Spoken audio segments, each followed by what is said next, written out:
News at 10, live from Channels Television. Reported tonight.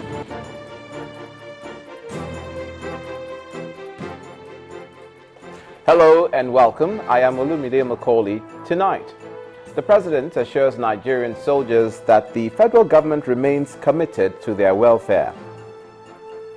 The Nigerian Army says that it has repelled an attack on Kondogo town by members of the Boko Haram sect. Conservative figures leaves the number of the dead at the Synagogue Church of All Nations at 17, with over 100 people rescued alive. And Ukraine says its forces have repelled a rebel attack on Donetsk airport.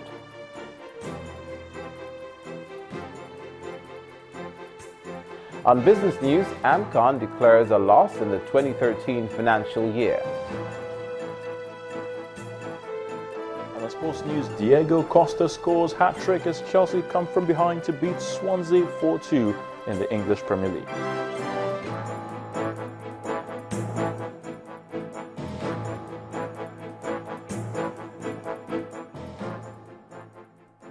A warm welcome to the news at 10 tonight. The President is asking newly commissioned officers to assist the federal government in the ongoing transformation of the Nigerian military, just as government confronts its security challenges, which he said was born out of the emerging security challenges confronting the nation.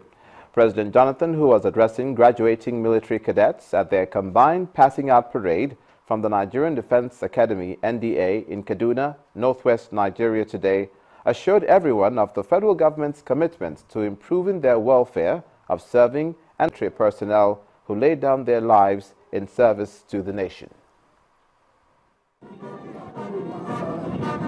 President Goodluck Jonathan's arrival here kickstarts the ceremony.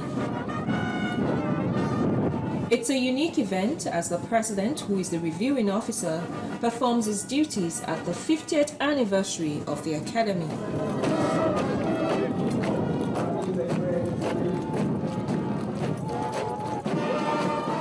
Nigeria's #1 citizen watches as a march past is performed by the parade.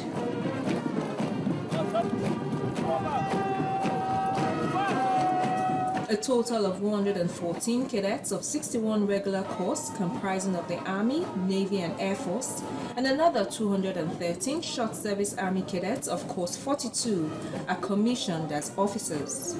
Out of them, 20 are from Liberia and Central African Republic. The journey of these young men and women into the military commenced at the Academy on the 15th of August 2009. Upon their inception, the Army had a strength of 128.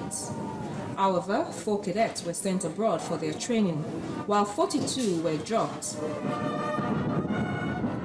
The curriculum of their course includes fitness training, rigorous training in basic military subjects, and outdoor training exercises.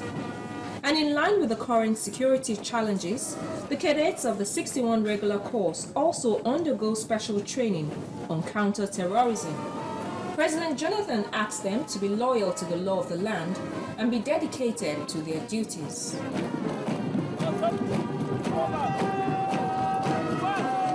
The nation demands 100% loyalty, discipline and absolute dedication to the duty.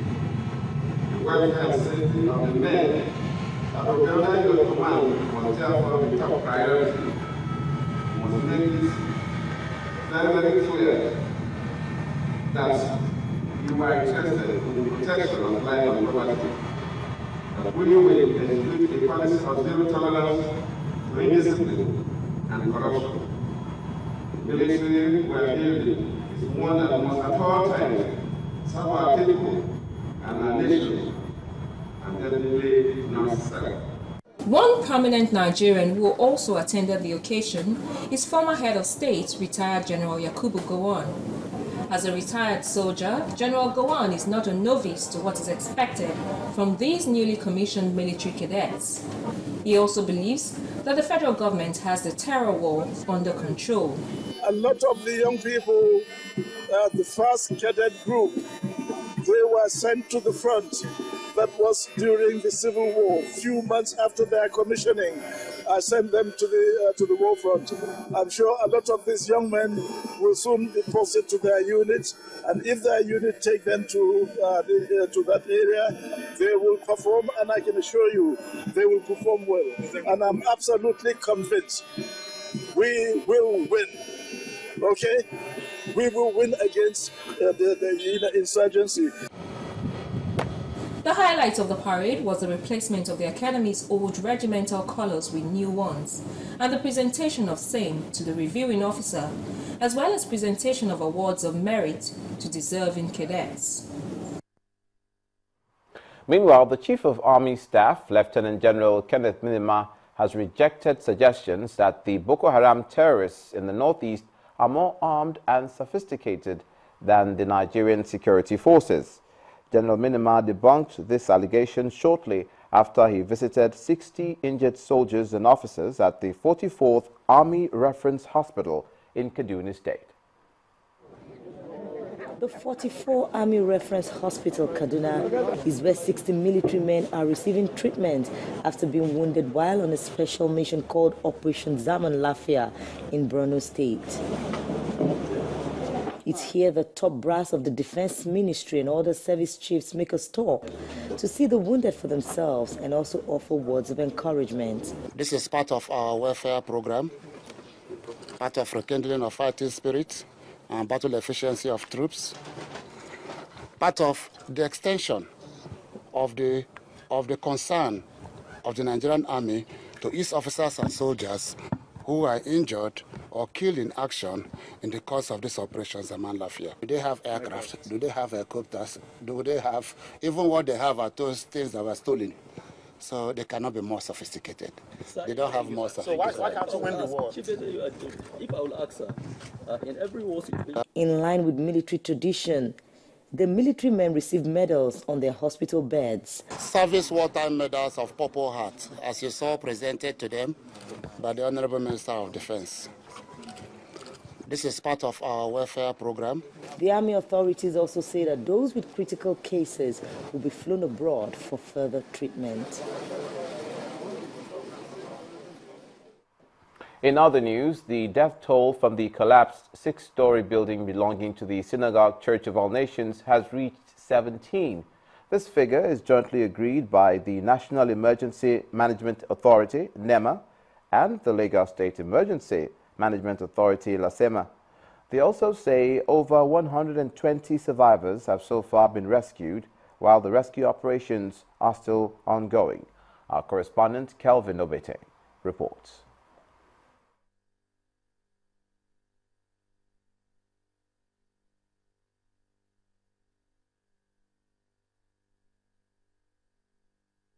It was a 4-story building that they are trying to elevate to a 6-story building. So it's both a mixture that they are using it and they are doing construction on it. And if you look around, you can still see some sand, granite, and some cement, and you can still see some of the equipment used for construction. The operation is still ongoing.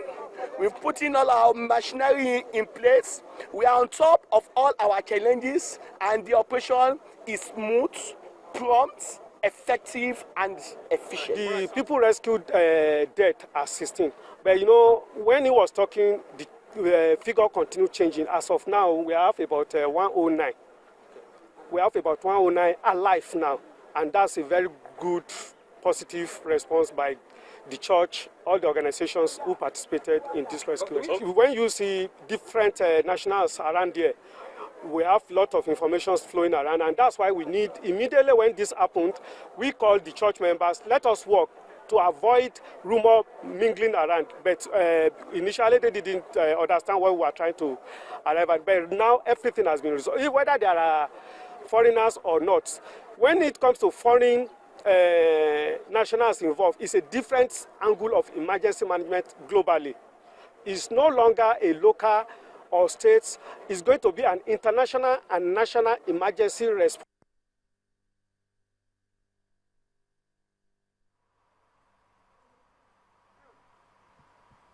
Those are reactions from the emergency management authorities at the scene of the collapse of the story building of the Synagogue Church of All Nations in Ikotun, Lagos. We'll be bringing you further details of that incident later on in the bulletin.